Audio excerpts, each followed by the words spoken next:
Hey, what's up? In today's video, we're going to create this strawberry pie. Let's dive right in. Before we get started, go into Edit, Preferences, Add-ons, and search for Extra. And make sure your extra objects add-ons are activated. Then we'll start creating our pen. So press Shift-A, Mesh, and we'll add a circle. Press Tab to go into Edit mode, then F to fill, and then E, and extrude it up. And then S, and we'll scale it up. Then we'll press I to inset, and then E, and we'll extrude it down, and then S to scale that down just a tiny bit. Then press 2 to go into Edge Select, and with Shift and Alt select those two edges, and then press Ctrl B, and then with your mouse wheel increase the bevels and make it nice and rounded. Then while holding Shift, select the bottom edge, and then press Ctrl B, and we'll bevel that as well. Make the bottom nice and round. And then we can leave edit mode, and we can press Ctrl 3 to add a subdivision modifier. We can also increase the render subdivisions right there to 3. Press tab to go back into edit mode. Press 3 to go into face select. Select this middle face, and then press I to inset, and then inset it twice. Leave edit mode, right click, shade auto smooth. There, that's a nice pen. Press 7 on your numpad to go into top view, or press your tilde key to open your view menu. Select top.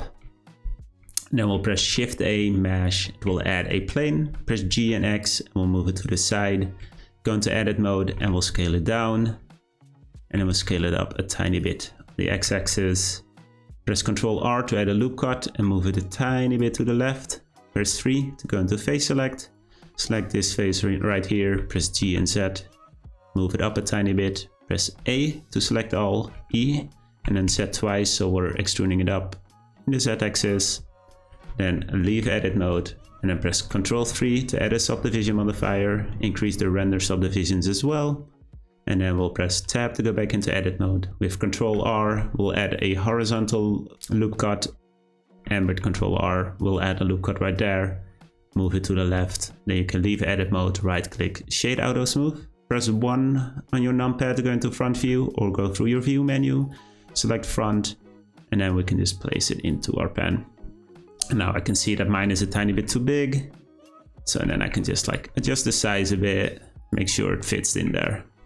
And I think that looks great. Okay. And then while I have my handle selected, I'm going to add a mirror modifier, and then for mirror object, we'll select our pen.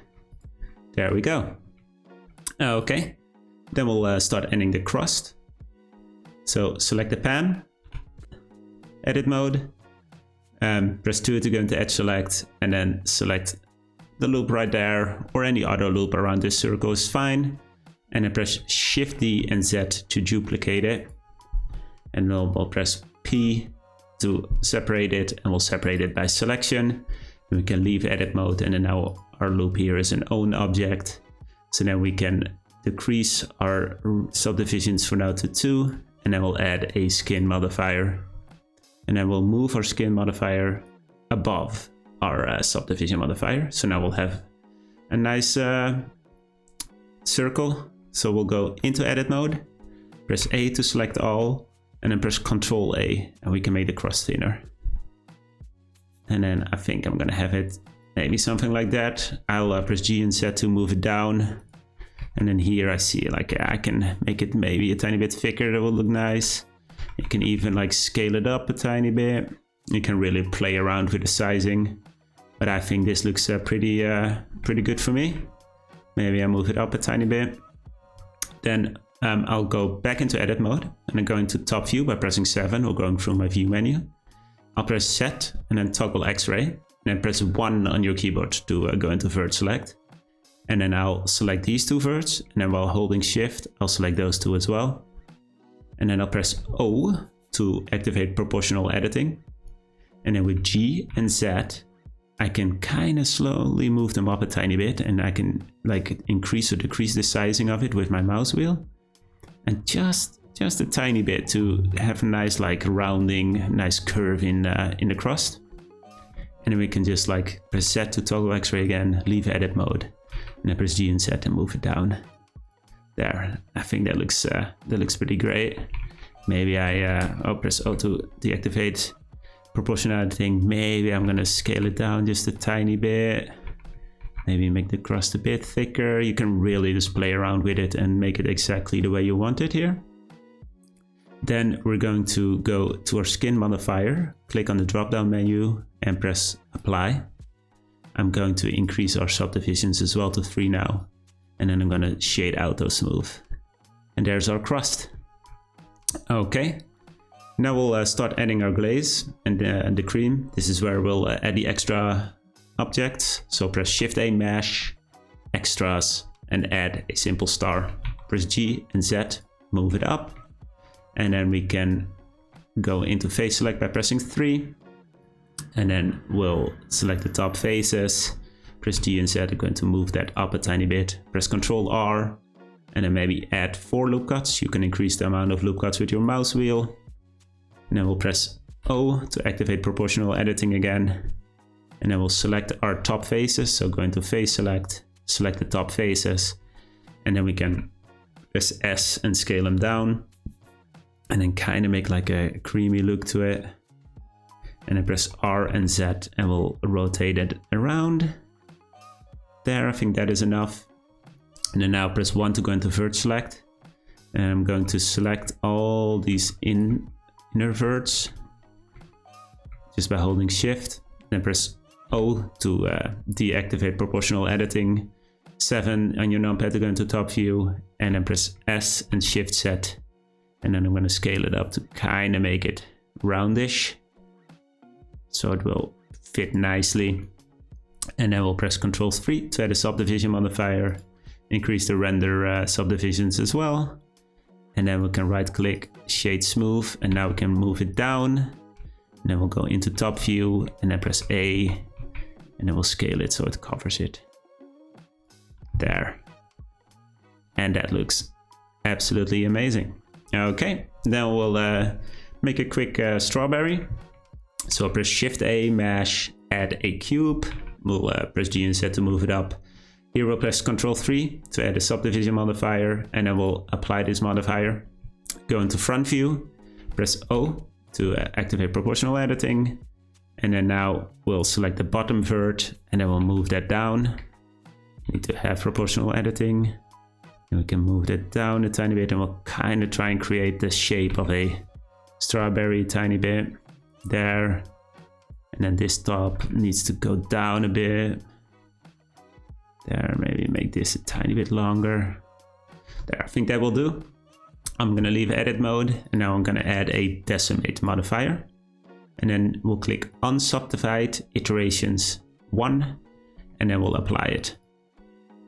And then now we'll go into edit mode, press 3 to go into face select, press A to select all. And then now if you press I twice, you can inset all these faces. And then press O to deactivate proportional editing. And then S, and we'll scale that down a tiny bit. And then press Alt E, F, and then we can extrude those faces a tiny bit. Okay, that's perfect. Now we'll do something that we'll use later. We're quickly going to add some materials to this strawberry, since it will make it easier for us. We'll just go to a material tab and we'll add new. And this is going to be our red. And then we'll add a new material slot, add another new, and this is going to be our yellow. And then we're going to select more or less, and then select more. And then while the yellow is selected, click assign. This is for later, we won't use this right now, but it's good to have it done. Press tab to leave edit mode, and then now we can press Ctrl 3 to add a subdivision modifier, and there we go. We have a nice looking strawberry. So we can just go to our modifiers tab, increase the render to 3 there as well. Right click, shade auto smooth. Okay, now we'll go into front view. I'm going to scale down my strawberry. So do that in edit mode, and then press RX 180. And then we have it rotated. Press O to deactivate proportional editing. And now with G and Z, we can kind of place it in our cake. And then here you can have the sizing as you want. You're gonna be able to have as many strawberries or as little as you want. I'm probably gonna have around 10. I think something like that. Yeah, I think this looks pretty good. So now if we press period, our pivot point menu will come up and we'll select 3D cursor. And then we're going to make linked duplicates and rotate them around. So if we press Alt D, RZ36, that made a duplicate and rotated it. And then we can redo our last action by pressing Shift R and then keep hitting that. There we go. And I think that looks perfect. Okay, then we'll start with our camera setup. So go into front view and select the whole bunch and then press R twice. And we can rotate it a tiny bit. There. That looks nice. Okay, and then press Shift A, Mesh, add a plane, press RX90. Press period point and change your pivot point to medium point again. Press G and Y, move your plane backwards. And then press Tab and S and scale it up, because this is going to be our background. And then we can leave edit mode. And then we can go into front view. And then now we're going to press Shift A and we're adding our camera. And then with G and Y, we can move our camera back. And then we'll go into camera view. And then in our output settings, we'll change our resolution to 1920 by 1920. And then now we can move our cake down a bit. There. Okay. Then we're going to add some lights. So press Z and go to rendered. Press Shift A and go to light, add an area light. Press RX90 minus. Press G and Y, move it backwards. Now we're going to increase the size. So go to your lighting settings and then size, and then just increase it until it covers your camera. And then we're going to go to power and maybe make it 1500. This might be a tiny bit too strong. Let's start with 1200. Okay, that gives us a nice lighting here and there, a tiny bit on the top. Then we'll press Shift A and we'll add another area. G and Z to move it up. Press period, change your pivot point to 3D cursor, press RX and then 60. And then press RZ and then maybe 45 minus. And let's see, let's look at that angle. Yeah, that's a pretty nice angle. Okay. I'm going to change the shape to disk and the size to 2. And then we'll change the power to 80. Might be a bit strong for now, 60. And then G and Z twice and move it back a tiny bit.